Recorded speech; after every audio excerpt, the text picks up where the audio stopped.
Parfois, on va droit à la collision, mais on n'en a pas conscience.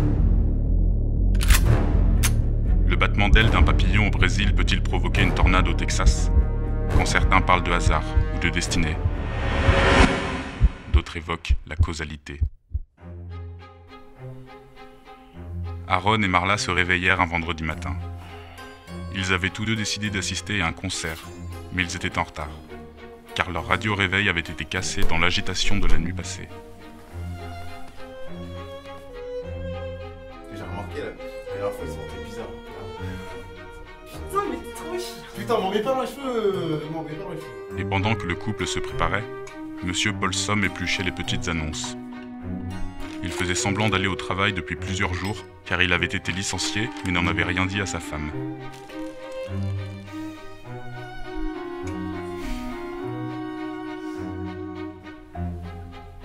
T'essaies de faire quoi là? C'est de la drague, c'est de l'approche. Au moment où Monsieur Paulson pensait aux factures qui s'accumulaient et à sa voiture qu'il devait emmener chez le garagiste, le couple se retardait encore. Putain, tu veux jouer à quoi?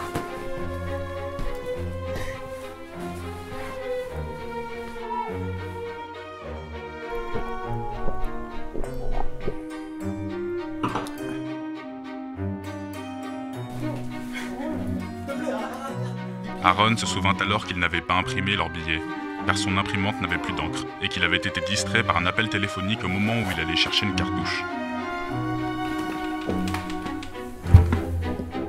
Monsieur Paulson décida de rentrer chez lui et de tout avouer à sa femme.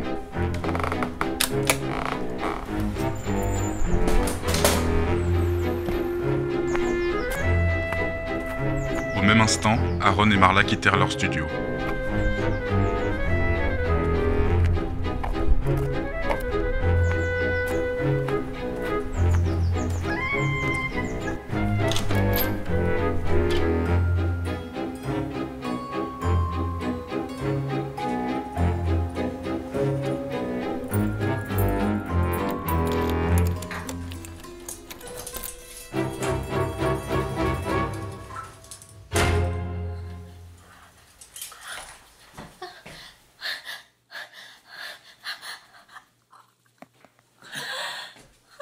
Et si seulement une chose s'était passée différemment?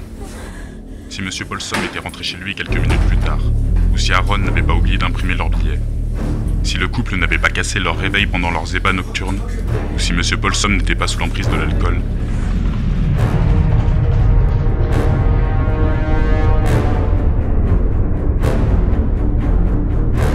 Aaron et Marla auraient continué leur petite vie heureuse.